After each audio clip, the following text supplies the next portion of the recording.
Mole concept. बच्चों, अगर mole concept clear हो गया तो 12 का 13% पेपर तुम्हारा हो जाएगा और आज ये 10 मिनट में खत्म कर देंगे। जो बचा कुछ है वो भी आज हम लोग खत्म कर देंगे।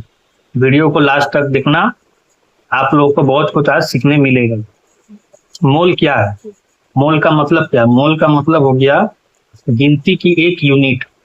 जैसे 1 दर्जन केला को हम लोग 12 दर्जन बोलेंगे, वैसे ही 1 मोल का हम लोग 2 दर्जन बोल रहे हैं। इसका हो गया तुम्हारा 6.022 इंटू 10⁻23 पार्टिकल्स। ये बहुत बड़ा नंबर है, इसीलिए इसे 1 यूनिट बोला गया है। मतलब 1 दर्जन, जैसे केला बोला तो 12 तो आप गिन लोगे, लेकिन वही आप मोल गिन नहीं पाओगे, बहुत बड़ा नंबर है, इसीलिए इसे 6.022 इंटू 10⁻⁻ पार्टिकल्स बोला गया है।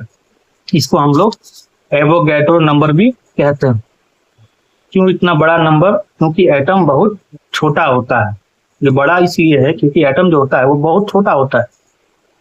फॉर्मूला जो हर जगह आपको काम आएगा, जैसे अगर कुछ क्वेश्चन आया ये निकालने के लिए तो आप निकाल सकते। जैसे पहला formula 1, n is to given mass divided by molar मास।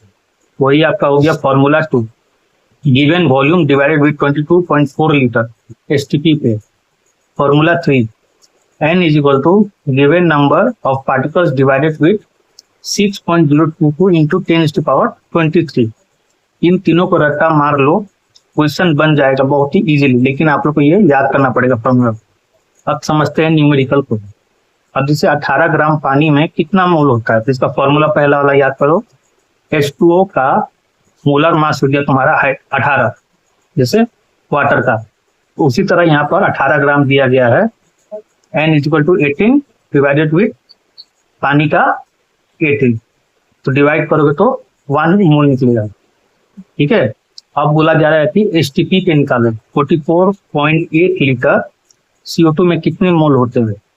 इसका फॉर्मूला सेकेंड वाला काम आएगा। n is equal to 44.8 divided with 22.4, तो डिवाइड करोगे तो 2 निकलेगा। तो कॉमन मिस्टेक जो हर कोई करता है कि मोलर मास निकालना भूल जाते हैं। ठीक है। दूसरा, STP और नॉर्मल कंडीशन में कंफ्यूज कर देते हैं। याद रखना, STP हमारा हो गया 22.4 लीटर और NTP हो गया 22.4 लीटर ही, तो दोनों सेम ही नहीं आएगी। तो बच्चों, मोल कॉन्सेप्ट खत्म। अगला वीडियो मोलारिटी पे आएगा। कमेंट में लिखो मोलर क्लियर। अगर समझ आ गया तो चैनल को सब्सक्राइब कर दो। ऐसी ही वीडियो के लिए आप लोग आते रहना और कुछ नया सीखते रहना।